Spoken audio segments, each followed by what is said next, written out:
Bueno, y el día viernes, en el marco de esta gira que hizo Guaidó a países latinoamericanos, hicimos la siguiente entrevista. Juan Guaidó. Muy buenos días, presidente Guaidó. Gracias por darnos esta posibilidad de hacerle algunas preguntitas escuetas. Bienvenido a Paraguay, ¿sí? Muchas gracias, agradecido por la invitación, además. Y que se repita. Amén.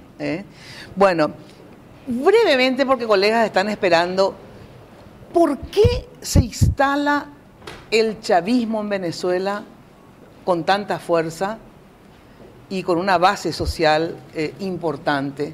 ¿Qué pasó? ¿Qué hicieron mal en Venezuela para no repetir y terminar como terminó Venezuela actualmente? Solo esa pregunta da para todo el programa. Para todo el programa, yo sé. Pero creo que fueron tres elementos. Sí. Uno, sin duda, creo que hubo un desatendimiento de una población muy vulnerable, acompañado también del decaimiento en ese momento del precio petrolero. No se pudo pagar el gasto público, el colapso del sistema partidista en Venezuela, la no confianza en las instituciones. Fue un caldo de cultivo perfecto para un outsider, que llaman, ¿no? El caldo de cultivo perfecto para un descontento popular generalizado.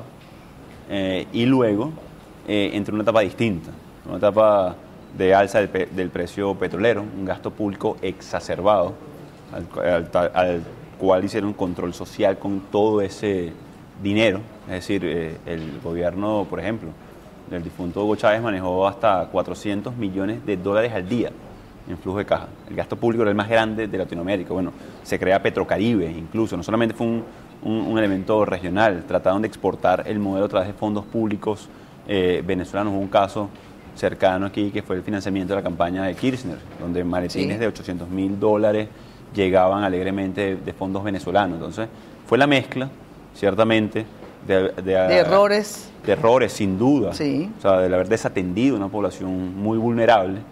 Ellos se abrogaron la defensa de los pobres solamente para aprovecharse, porque hoy multiplicaron la pobreza. La pobreza. Lo querían tanto que lo multiplicaron. Pero era porque no querían. Pero el error inicial fue ese, desatender sin duda. las diferencias sociales. Y el colapso del sistema partidista venezolano, de las instituciones. Exacto. Eso creo que fue los dos elementos determinantes.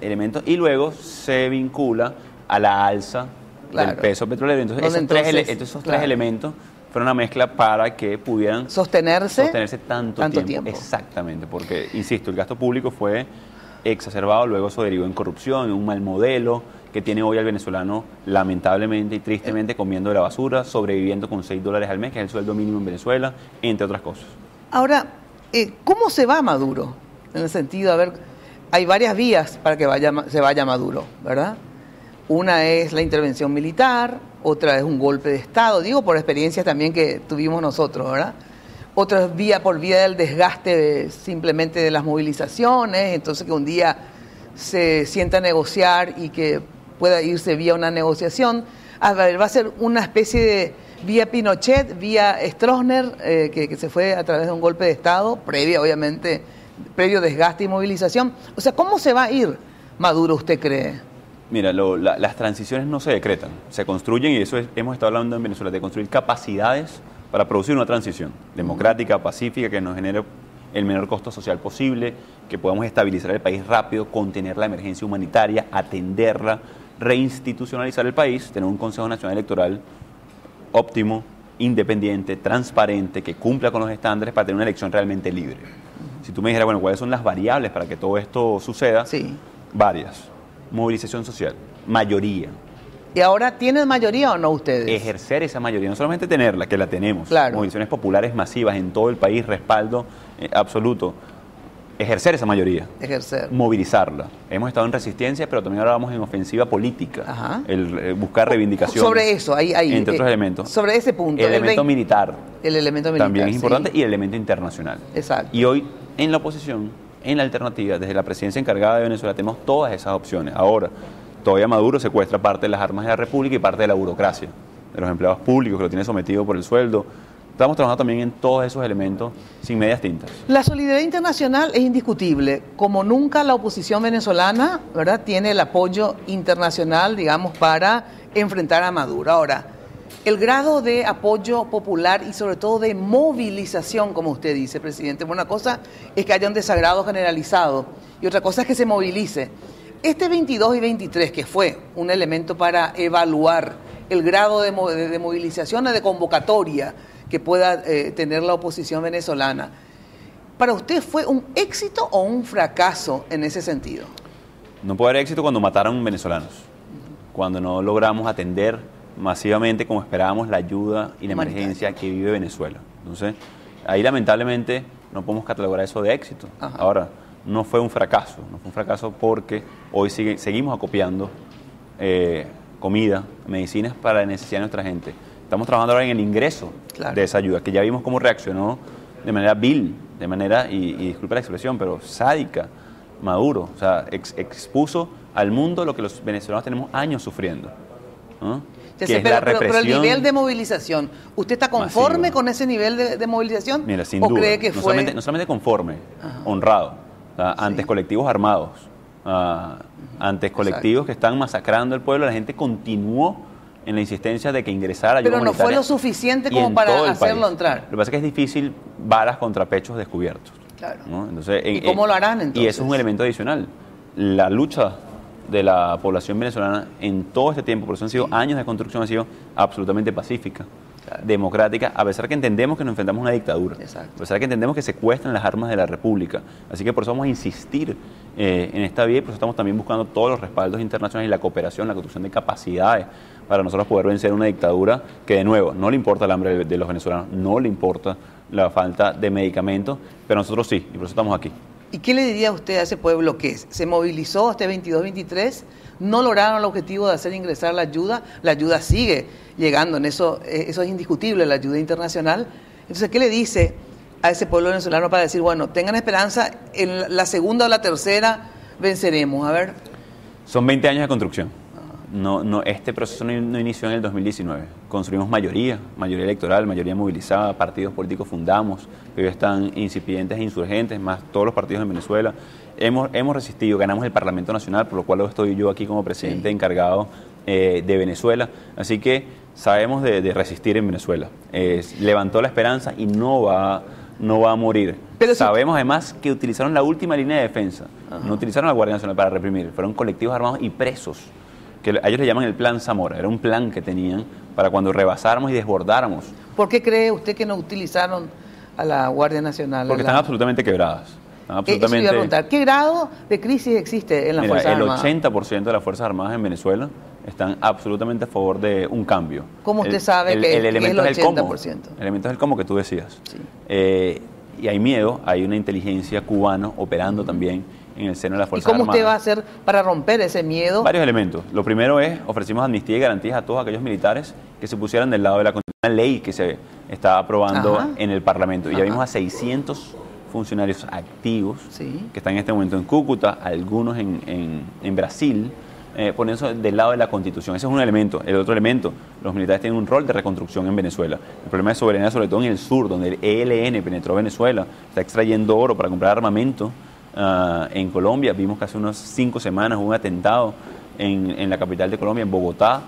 Entonces, esa amnistía, digamos, podría llegar hasta dónde, en el sentido no solamente a los militares que apoyen, digamos, o que vayan contra Maduro. Esa amnistía podría llegar al propio Maduro, en el sentido, usted amnistiaría a Maduro y a su primer anillo para poder negociar y que ellos vayan a otro país. ¿Tú hacías alguna referencia de transición en la región? Sí. Pinochet, Paraguay, Venezuela en el 58, que también salió de Marcos Pérez Jiménez, una junta de gobierno, luego una elección libre. En definitiva hay muchos modelos. Lo que tenemos claro es que en este tipo de transiciones hay mucho miedo de parte de las Fuerzas Armadas, de funcionarios que colaboraron o cooperaron de una manera u otra con el régimen. Nosotros hemos dicho claramente, todos los funcionarios civiles y militares que se pongan del lado de la Constitución, que faciliten, favorezcan el proceso de cese de usurpación, gobierno de transición y elecciones libres, son sujetos de amnistía, son sujetos de garantías. El propio Maduro para también. La democracia. Todos. Excepto los funcionarios que violen derechos humanos. Bueno, pero ¿y Maduro violó derechos humanos o no? Eso no son sujetos, yo no soy juez. De hecho, pero políticamente usted puede decir, yo estoy dispuesto que por la paz de mi país y por el retorno a la democracia y la libertad, lo amnistiaría, le daría inclusión de amnistía al propio presidente Maduro si llegamos a un acuerdo y él se va. Para Venezuela, que ha pasado un proceso muy traumático de presos políticos, de asesinato político, probablemente el hablar de esos elementos puede generar más porquería, pero de nuevo, o sea, todo funcionario, y Maduro es, digamos, un exfuncionario, el anterior gobierno. Podemos decir que sí, entonces. que favorezcan el proceso de cese de usurpación, Sí. gobierno de transición, serán sujetos a amnistía siempre y cuando no hayan violado derechos humanos. Bueno, pero entonces a Maduro lo excluye y a su primer anillo también. Si violaron derechos humanos, no debe ser amnistiable. Por último, ¿cuándo regresa a Venezuela y cómo? En los próximos días vamos a estar regresando a Caracas, a nuestra capital, para seguir ejerciendo funciones. Hay una gran expectativa, sobre todo de nuestra gente, del resultado de esta gira que hemos realizado por Sudamérica, primero con la cumbre humanitaria en Cúcuta, luego con la cumbre del Grupo de Lima en Bogotá, el día de ayer con el presidente. ¿Y cuál es su futuro al Bolsonaro. regresar, cree usted? Bueno, seguir ejerciendo funciones. Por supuesto que hay un riesgo de cárcel enorme. o de muerte incluso. El ejercicio de la política en Venezuela Así es. no solamente está criminalizado, sino que también representa un riesgo de cárcel, como Leopoldo López, como Antonio Ledesma, que están en el exilio, como los que están inhabilitados o presos en Venezuela, o asesinados, como Fernando Albán, por ejemplo, concejal. Eso estamos muy conscientes Igual de usted eso. va a regresar a Venezuela. Sin duda, porque no solamente es mi deber, sino una responsabilidad para con el pueblo de Venezuela, que está muy pendiente, insisto, del resultado de esta gira, pero también de lo que vamos a hacer muy pronto en Caracas. De todas maneras, tiene, me imagino, toda una estrategia en relación a que si usted va preso, ¿quiénes lo sustituyen, digamos, en el comando de todo esto, no? Claro, sin duda sería el peor error que pudiera cometer en este Así momento es, sin lugar a la dudas. dictadura, no solamente por la presión y el respaldo internacional, sino también por el respaldo popular, Así sino es. por la gente que está allá clamando un cambio y que, sobre todo, estamos en el marco de nuestra Constitución, todo nuestro accionar. Claro, pero solamente que esa es la cabeza suya, la mía, la de la gente que ama la libertad y la democracia. Pero Maduro ha hecho cosas, por ejemplo, como impedir la entrada a la ayuda humanitaria que cualquier ser normal y racional no lo hubiera impedido, ¿verdad? Eso significa que está muy débil. Sí. Y me cuestionaba, bueno, ¿cómo débil si tiene las armas y todavía logró contener la ayuda humanitaria? ¿Cómo pudiera ser una victoria, bailar de felicidad porque no entra ayuda? ¿Cómo? Y yo lo ponía como ejemplo. Imagínate que tú llegas a tu casa y tengas que contener a tus hijos a la fuerza y lo tengas que amarrar a la silla para que no salga. Eso fue que se perdió la autoridad, el respeto, la moral, entre otras cosas. Así que no hay posibilidad de sostener por la fuerza, además, un pueblo que está determinado a conquistar su libertad. Así que no va a ser esa vía. Y hay un ejemplo sencillo. El día de hoy, yo aquí sentado, nosotros nos han perseguido.